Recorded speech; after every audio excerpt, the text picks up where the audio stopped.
Hello and welcome to Marketing Solutions for Local Law Firms, the podcast that provides you with all the latest digital marketing tools, tips, and strategies you will need to implement in order to stay ahead of your competition. If you are looking to substantially increase your caseload in the next 6 months, this is the podcast for you. And now, here's the host of our show, the local business guy himself, Frank Deming. Hello, everyone. This is Frank Deming, the local business guy, and welcome to another episode of Marketing Solutions for Local Law Firms. Happy Wednesday. Happy hump day, everyone. I hope you guys are having a rockin' week thus far. Today, I have the privilege of doing another Meet the Attorney episode. And I'm going to introduce you to someone who wins all of his cases. And without further ado, I'm going to introduce you to the great Mike Alder. How's it going, Mike? Good, man. How you doing? I am loving life. I'm loving your vibe, bro. You are happy and make everybody happy, I bet. Of course, man. I mean, I love Meet the Attorney. It happens to be the episode that gets downloaded the most, and I don't know why, but people love listening to you guys. Attorneys, that is. All right. So before we get into today's topic, why don't you introduce yourself? Who are you and what do you do? So I'm a trial lawyer and a part-time rancher and a very excellent dancer, father of 6, husband of a beautiful wife who is also my law partner. I grew up in the South in Louisiana. Went to LSU undergrad and law school, go Tigers.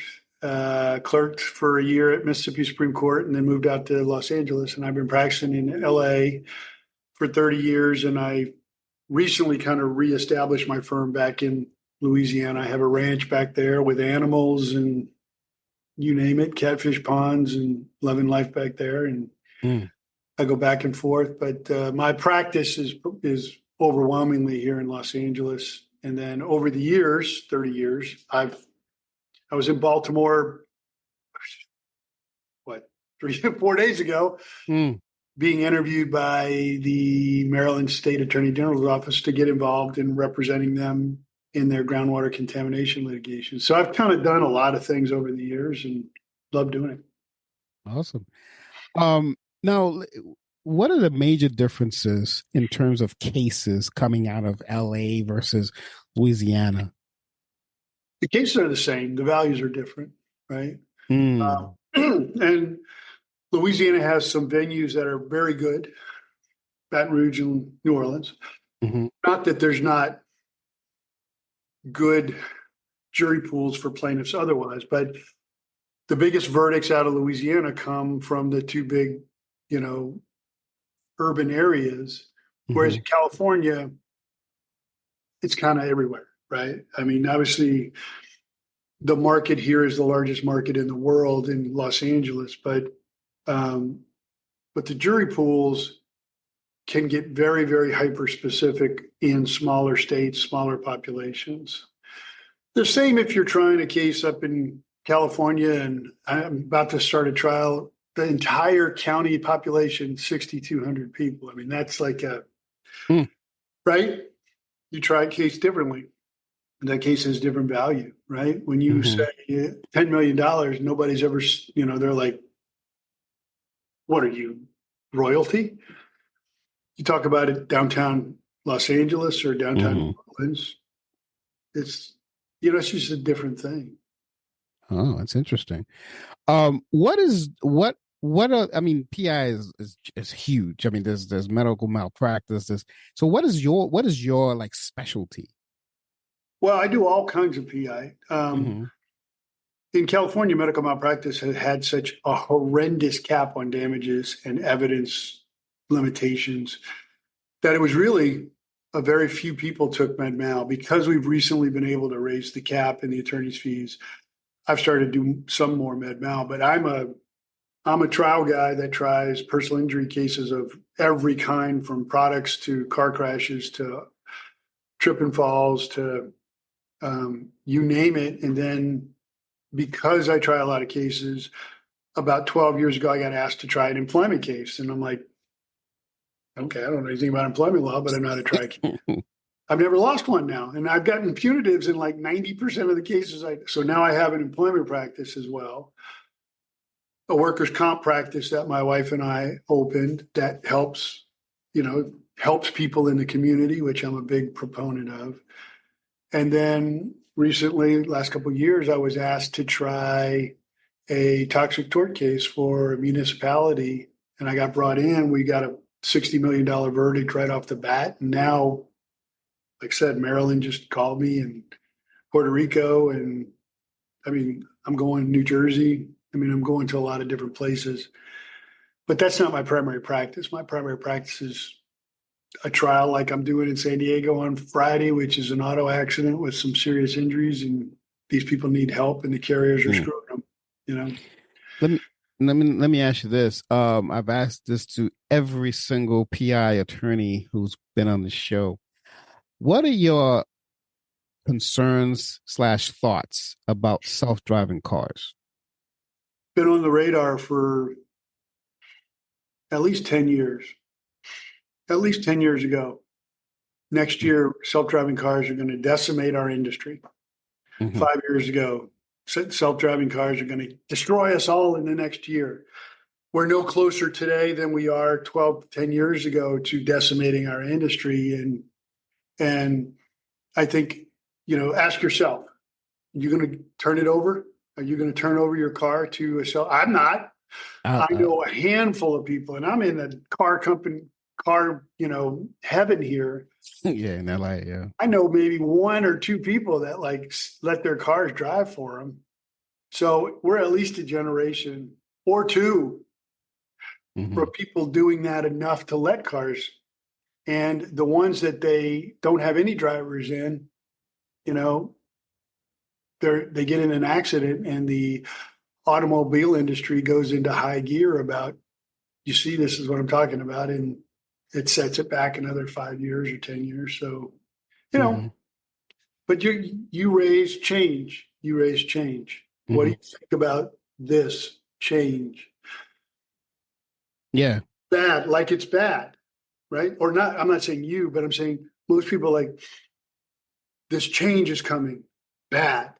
And it doesn't have to be bad. It can be bad or good. And it really is a function of how you look at it, because change is always going to happen. Always. And if I'm thinking change is bad and change always happens, then I realize I'm going to be miserable. If change is good and change always happens, then I'm always good. And so whatever comes, right? My ability to adapt to that better than most, hell, maybe my practice gets bigger. Right. Right? Maybe it runs people who don't know what they're doing out of business. Maybe some of those billboard people that never touch a case with a lawyer, Yeah. Maybe they go out of business. Yeah, I like your perspective on that. Because I've heard different answers, and and it's true. Change is change. You just got to deal with it. It's always going to be something. But yeah, there's a huge push on the self-driving cars. But just like you, I'm a control freak, and I don't know. I think it would be weird seeing this car making a change and changing the signal and put on a signal light and without me doing anything. I don't know. I don't know how I've got a 19-year-old. There ain't no way she's turning over the reins to that car. She's not. That's a whole generation, right? So maybe it's her kids, right, that are going to do this. But yeah, who knows? You never know, because I was just thinking about this. There are some people who are alive today who've never seen a phone with a cord. Of course. So yeah, well, and is that bad? Is that good?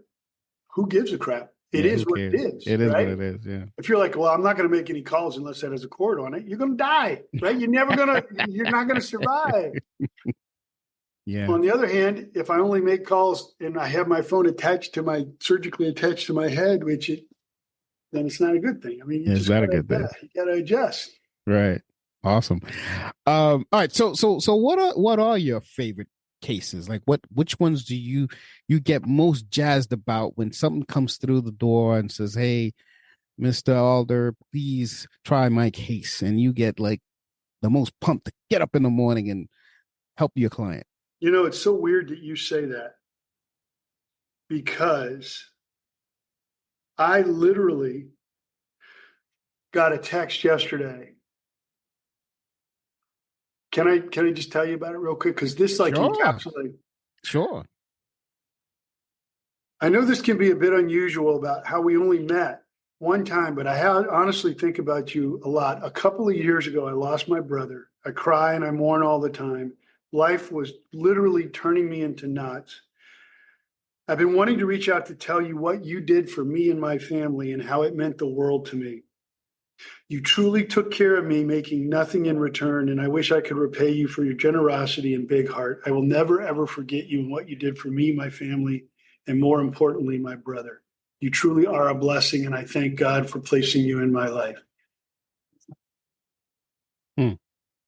That's special. What kind of job can you make a difference in somebody's life for them to send you something like that? I'm like, what? Out of the blue, like, this person, I haven't spoken to them in 3 years, 2 years. That ability, obviously you got to make money, but that ability to take people. And when I tell all the lawyers in my firm, all the law students that I talk to, all the people in my class, I'm like, look, we deal with probably one of the five most important things that are going to happen in somebody's life. They're going to get married, maybe divorced, right? They're going to have kids, right? They're going to choose a career and go to college or choose a career and work. And they're going to get seriously injured. They're going to lose somebody in their family member, right? One of the 5 or 6 most important things in their life. We have an opportunity, right, to make a real difference in one of the 20% of their life most important things that are going to happen to them. Mm-hmm. Pay attention. If they're calling you too much, because it's so important.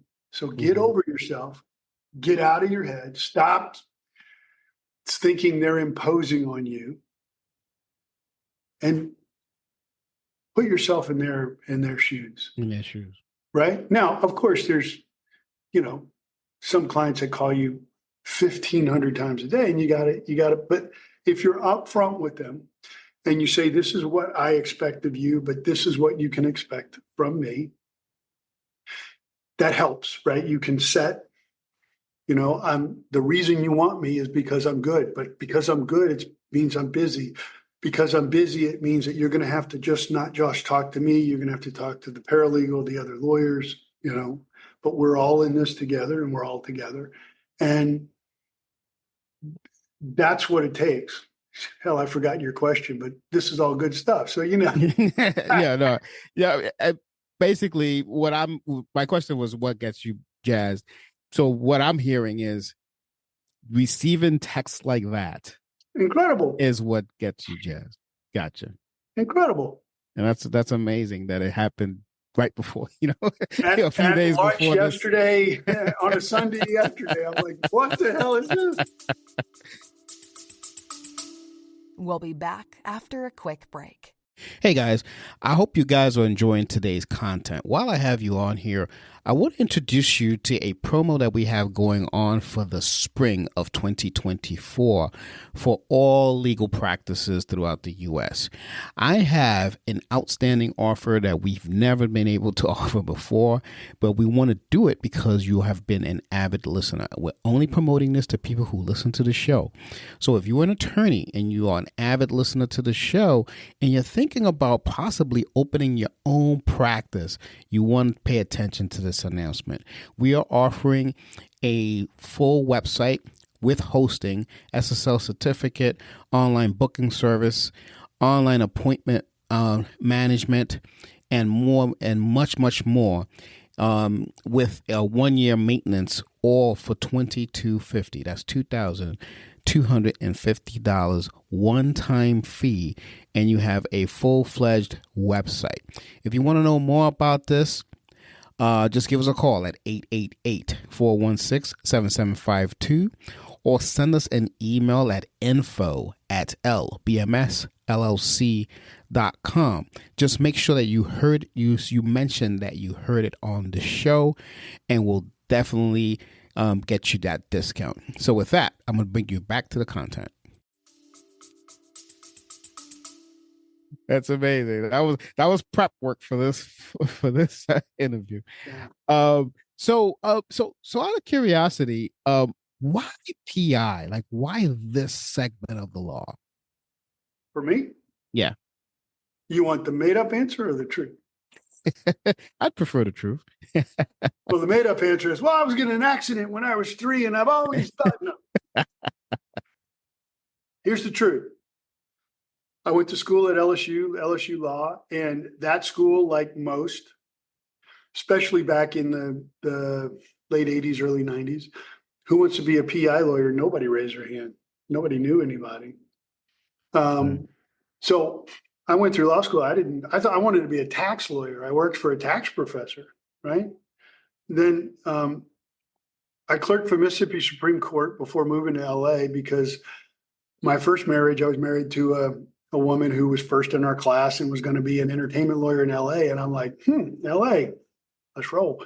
But when I got to the Mississippi Supreme Court, I thought I wanted to be a tax lawyer. And thank God my grades were so terrible that I couldn't get a job in LA as a tax lawyer, right? I'm literally, nobody would give me the time of day. And one of the justices, Chuck McCrae, wonderful man, was a trial lawyer, and he was cool, right? Because all trial lawyers are cool, right? And he took the clerks to his chambers, gave us a drink, and would tell war stories. And that's literally how I learned about plaintiffs law. And I'm like, this is really awesome. I really didn't know that I had an aptitude for it. I didn't do moot court or mock trials or any of that, really. And so I only applied to PI firms because he was there and he knew some people and he helped me. And literally I was 0 for 8. I had 8 interviews and 0 for 7. Nobody offered me a job. And on the 8th interview, somebody offered me a job. And I said, yes, I accept. And he goes, how much? You don't even know how much it costs. I'm like, I'm married to a sugar mama. I'm good. I just need a job.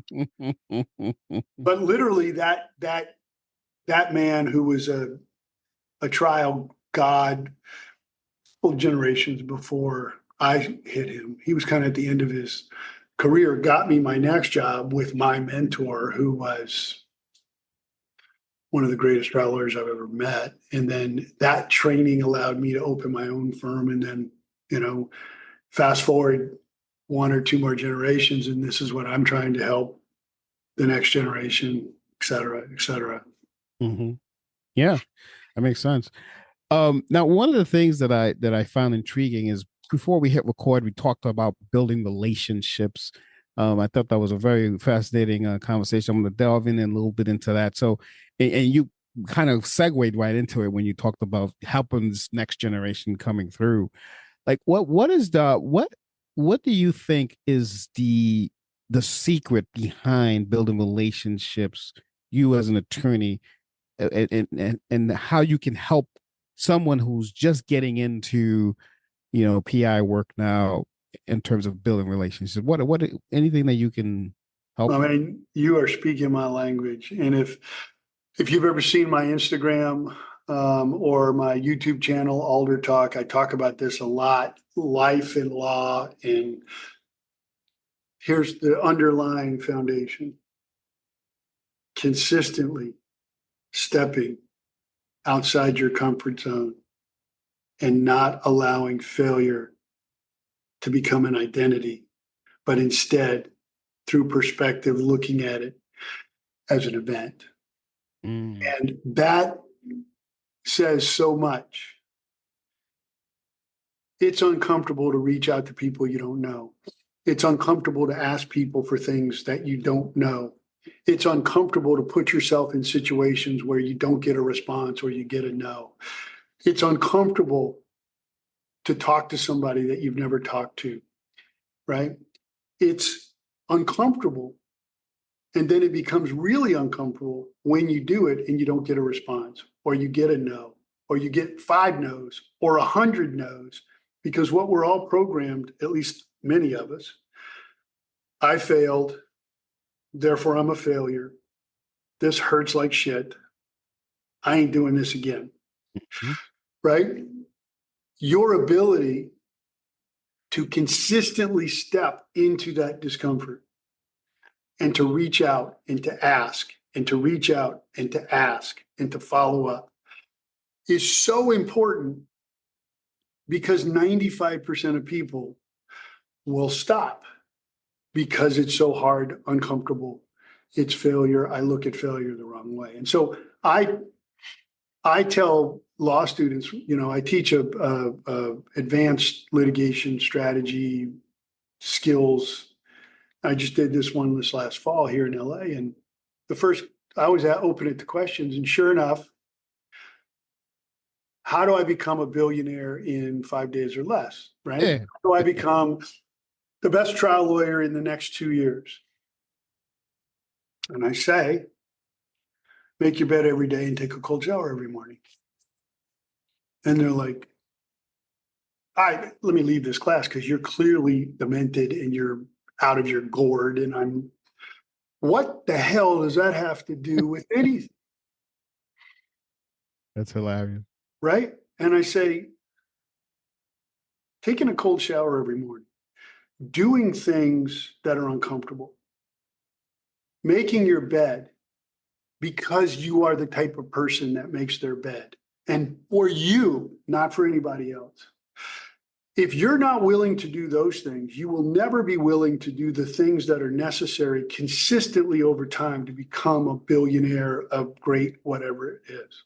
Mm-hmm. And so if you're already pushing back about making your bed, about taking a cold shower, and coming up with all the reasons why, well, it's not relevant. I don't need, who's going to see my bed, right? I don't like the cold. Maybe I'll do it later. Maybe when I'm older, but now I'm young and vibrant. I don't need a cold shower. That hurts. That's uncomfortable. Why? That's stupid. I don't believe it. All of the crap that we all talk about to prevent us from executing. Your ability to get through that and just do it. To just do it. Mm. When you really don't want to do it, that's for me now. Do it, do it, do it. I mean, when I'm like, I do not feel like, do it, because that compounds.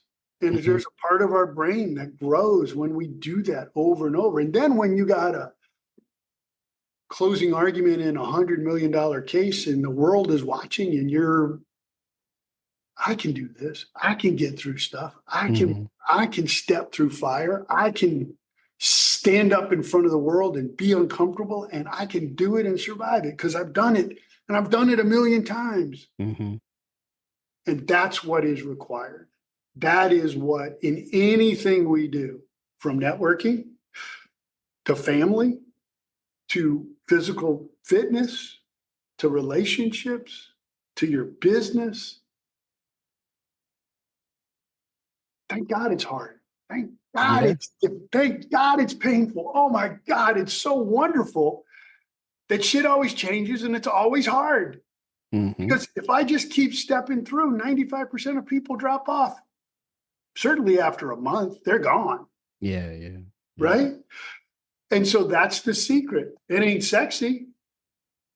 It ain't fun. It's actually, once you wrap yourself around it, it's fun. It's fun. Right? Yeah, right? 2 things I learned, and you touched on both of them when I was becoming an entrepreneur from because I used to work just a regular job, and that's what I was used to.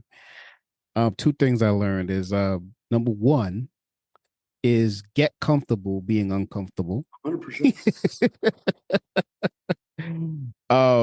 And number 2, if it was easy, everyone would be doing it.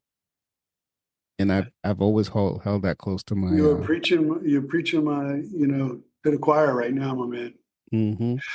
And I'm a big language person. And, I've written a book called The Trial Lawyer's Bible that I give away for free that has not only litigation strategy and thoughts and networking strategy, but life lessons. But I also have a lot of quotes in there that I think, are helpful. And one of them is my quote, and I'm like, look, if you just replace negative words with worth it, Mm-hmm. listen to the difference. It's hard. It's difficult. It's scary. It's impossible. It's worth it. It's worth it. It's worth it. It's worth it. Just that one little change. And when people in my office, they're like, they don't want to come talk to me because when they're like, man, this is really hard. I mean, you mean it's really worth it? And they're like, shut up. Right? But it's really true because how we talk is how we think, which is how we act. Right? Yeah. Yeah. Oh, wow. Do you ever plan on, because I know you said you recently just opened an office in Louisiana. Do you ever plan on just, moving back, or you're LA for good? I'll always be, I'm in both. And, we have a 50-acre ranch with like animals, cows and chickens and catfish and crawfish balls. And it's beautiful. I mean, it's an amazing place. So we love going back there. We have events. We have, it's wonderful.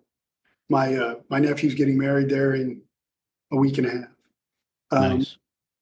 With remote, it's become a lot easier to not tell people where you are, right? Mm-hmm. So I could very well be in Louisiana now and you wouldn't know any better, right? You wouldn't know.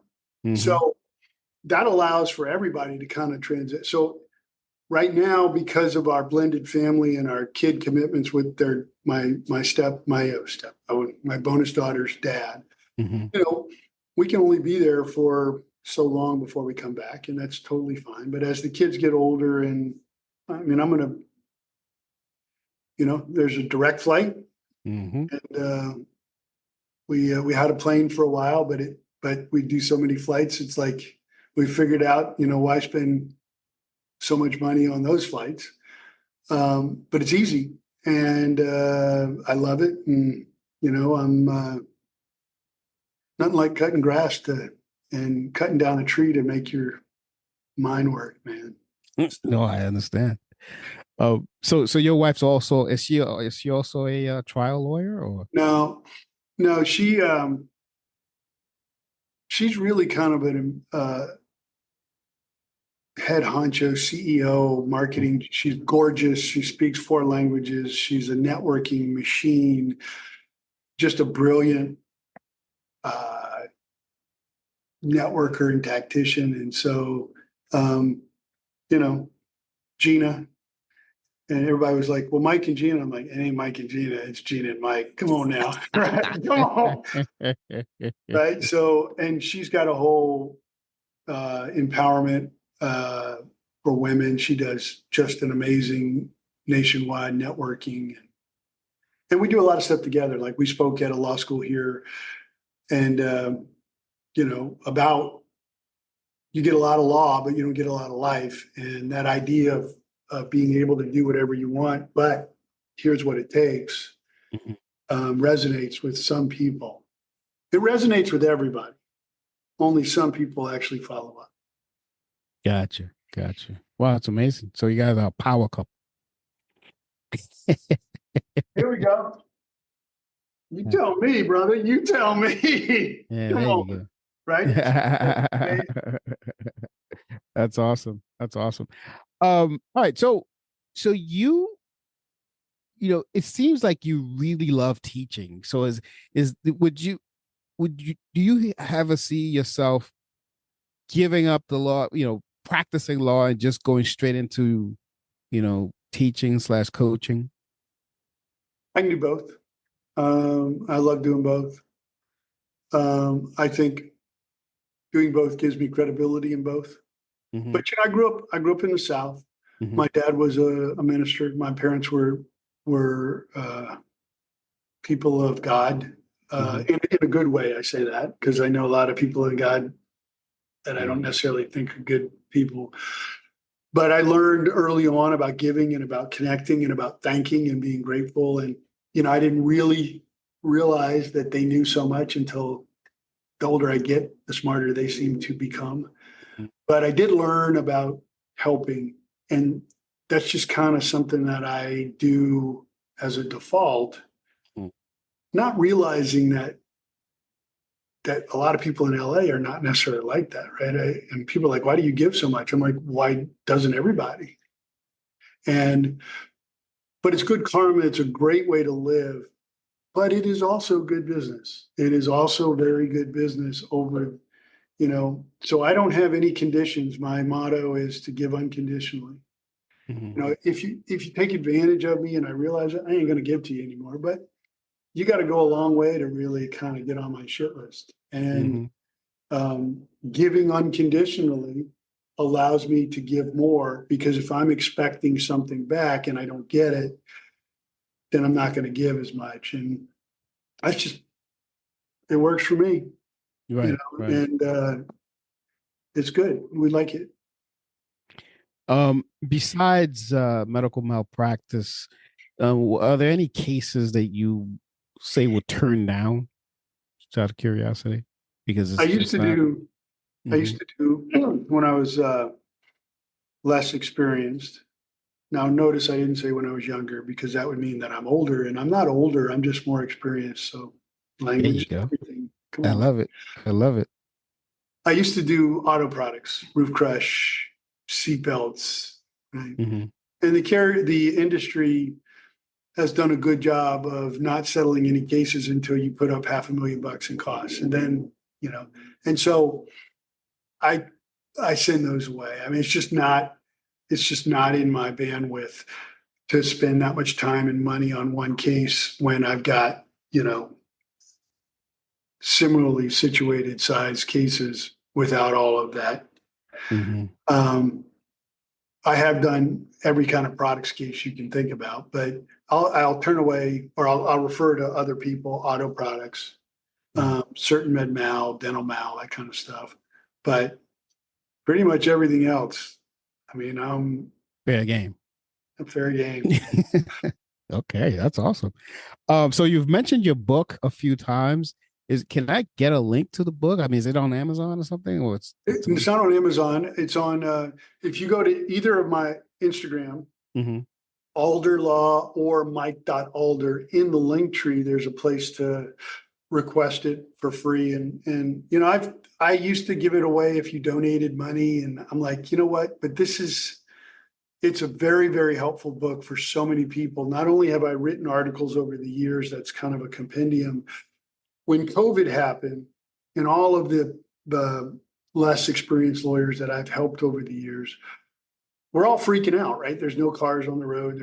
And so I started a YouTube channel, Alder Talk, where I would answer questions kind of en masse. And a lot of them were practical litigation questions. When do you serve? How long do you wait for filing? When do you take depots? What about this? What about this? And I had all that internal proprietary written down for all the lawyers in my office. And I finally said, I talk about it so much, so I've added that to the Trial Lawyer's Bible. And so there's a lot of really good litigation advice. There's a lot of good law advice. There's networking advice. There's health advice. And then there's hardcore depot, closing, opening. And so I call it Trial Lawyer's Bible. But if you go on AlderLaw or Mike.Alder, in the bio, there's a link tree and there's a section where you just fill it out and we'll send it to you. I will definitely put a link to your Instagram on the show notes. I will also put a link to your website on there, which is it AlderLaw? AlderLaw. And if you don't mind my YouTube Alder Talk, because I am killing it. I just monetized it. And nice. I'm now up to $5.29 on YouTube. So I need those. my kids are following it. They're like, when you get to $10, we're going to Waffle House, right? I'm like, come on. That's funny. Yeah, definitely. I'll put your YouTube on there as well. All the stuff that I can put on, I'll put on it in the show notes here. This has been great, Mike. I'm really, really, really happy that you were able to take the time out and come. And after being in Baltimore and all, I feel honored that now you're on this show. I appreciate it. Yeah. Now, before I let you go, though, is there anything I did not ask you that you think would benefit the audience? I got to tell you, these foundational things are so important. And when we hit those, I was so happy to hear that, because it's that outlook on that mindset, right? Perspective is the only thing that changes events without changing the facts. And I have constantly myself and given advice about when something happens, step back. Okay. Why are they doing this? Is it really even about me? That change of perspective has been a very effective way in personal, in business, in trial, right? That ability to change how you're looking at something and not just start cussing and saying it's all bad, right? Yeah. No, I like that. That's important. It's important to many times some of the best points I've ever had in trial are reversals, transversals of stuff that initially I thought was very hurtful to the case. And then my ability to kind of give it back in a different direction has been some of the best points I've ever made in cases. And it's all perspective. It's all your ability to think about it differently. That's awesome. And this is why he wins all his cases. There you go. So we went full circle there, Mike. Anybody who ever tells you they win all their cases has maybe had one. Let me just say, right? That's awesome. A little bit of what they call hyperbole or bullshit, whatever they call it. Man, I'm telling you, this is the reason why PI lawyers are my favorite segment. And I mean, not to say I don't mind family law as well, but I really, really enjoy the PI lawyers because you guys have a different view of things. So I really, really appreciate you coming. And it's been a great episode. I'll let you get back to your same meeting you. Great meeting you as well. And would love to maybe stay in touch and do this again sometime. I will. After this, I'll make sure you have my info and vice versa, and let's keep in touch. I'd love it. Awesome sauce.